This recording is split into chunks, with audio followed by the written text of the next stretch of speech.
permet de pouvoir scier des troncs, de les faire en planche et en poutrelle et pour tous leurs besoins, pour les menuisiers. Et c'est d'une très grande capacité aussi. Oui. Elle est prête pour être fonctionnelle. Là, ce sont les moules pour les machines. Oui. Nous avons au total 13 modèles de moules. Une moule pour les bordures, 5 moules pour les briques, à savoir briques pleines, briques creuses de 12, des agglos pleines et des agglos enourdis aussi. Qui est d'une capacité de 500 litres à la sortie, mais à l'entrée, ça se mélange à 800 litres.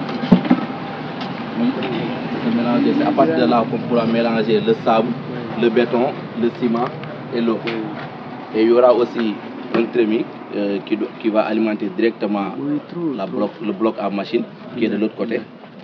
Pratiquement, si on a 2 personnes qui alimentent le mélangeur, tout le reste, on a besoin qu'un technicien et un assistant sur le central électrique et sur la station hydraulique. On n'a plus besoin de personnel à part à la sortie des briques ou des pavés pour aller chercher. Et à partir de là aussi, là nous avons un QT 416, qui a une capacité de 12 tonnes de briques en 8 heures de temps, de 12 tonnes minimum et de 16 tonnes maximum. Cela veut dire qu'elle peut produire jusqu'à 16 tonnes et en termes de pavés, elle peut produire jusqu'à 300 mètres carrés en 8 heures de temps, qui est d'une très grande capacité aussi. Et elle est hydraulique, en double pression aussi. Elle est composée d'un vibrateur et de station hydraulique, comme je l'avais suggéré tout à l'heure. Elle est alimentée directement à partir du mélangeur et il y a un trémie qui doit alimenter à la sortie du mélangeur pour alimenter ce réservoir. Et maintenant à la sortie, c'est le même circuit aussi. C'est composé aussi d'une station hydraulique comme l'autre machine et d'un vibrateur de grande capacité qui peut aller jusqu'à 60 tonnes de vibration.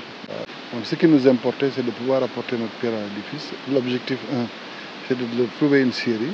L'objectif 2, c'est de construire un village artisanal qui permette de recueillir tous les menuisiers que vous voyez éparpillés dans les différents coins de Kolda pour qu'ils aient un espace et de production et d'exposition et qui permet un échange dans un cadre plus sécurisé. Deuxièmement, ça permet aussi d'éviter que nos menuisiers soient tout le temps, comme on le dit, soient tout le temps des délinquants, entre guillemets, parce qu'ils sont en train de courir chaque fois derrière le service des eaux et forêts, parce qu'ils ont un problème d'accès à la matière. Donc leur donner cette scierie et être en régie avec eux nous permet de pouvoir autonomiser cette filière-là, qui est importante pour ceux qui connaissent l'environnement socio-économique de Kolda.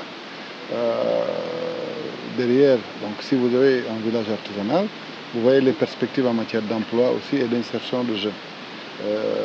La fabrique de briques et de pavés, pour aussi ceux qui savent, c'est que nous sommes dans une région où très souvent nous utilisons de l'argile et puisque c'est une zone très pluvieuse, il est difficile d'avoir les résultats que nous voulons en matière de sécurité dans le cadre de construction.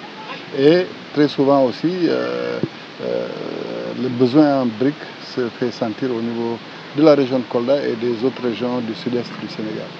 Donc ce que nous voulons, c'est de nous positionner aussi comme un fournisseur dans le cadre d'une régie, et je vais d'ailleurs terminer par ça tout à l'heure, c'est de nous positionner en termes de fournisseurs de ces types de biens dont on peut avoir besoin, autant au niveau de la consommation domestique, c'est-à-dire dans les ménages, que dans le cadre de certains projets de l'État.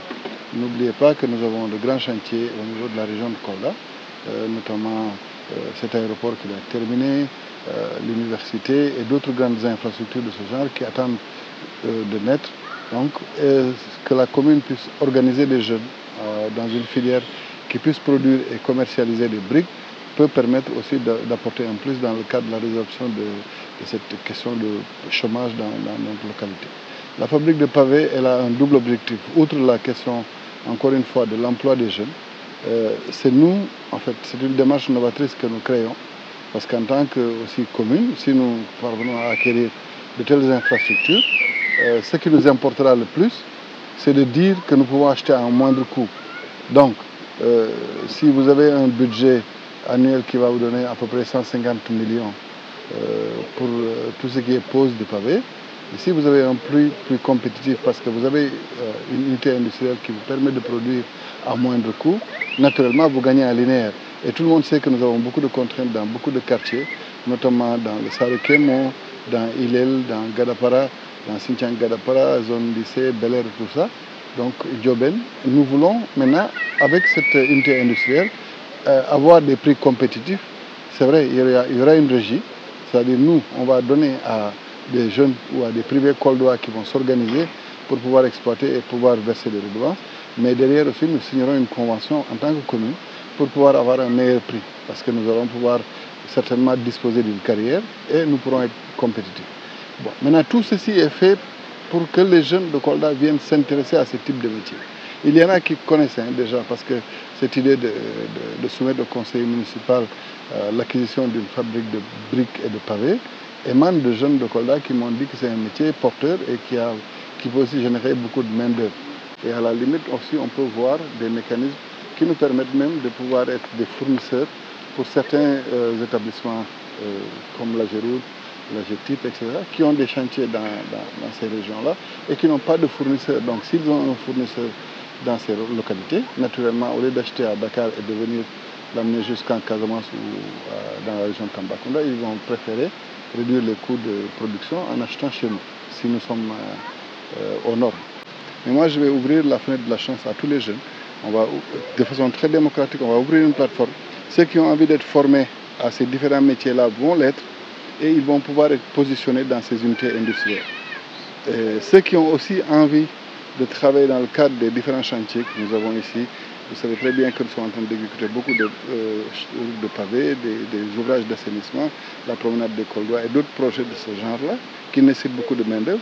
Peut-être que nous n'avons pas pu organiser ça avant en ayant un incubateur au niveau local et éventuellement en ayant une plateforme assez interactive. Mais nous allons, en tout cas, nous leur lançons un appel pour venir s'intéresser à ces sujets-là. 175 millions. Donc, si nous achetons des unités de cette envergure-là, c'est vrai, il faut les rentabiliser, mais nous, ce qui nous importe le plus, parce que le problème d'une commune, ce n'est pas de gagner de l'argent.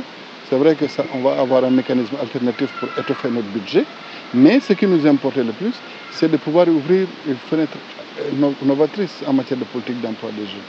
Donc, vraiment, je les invite à venir s'intéresser à ça.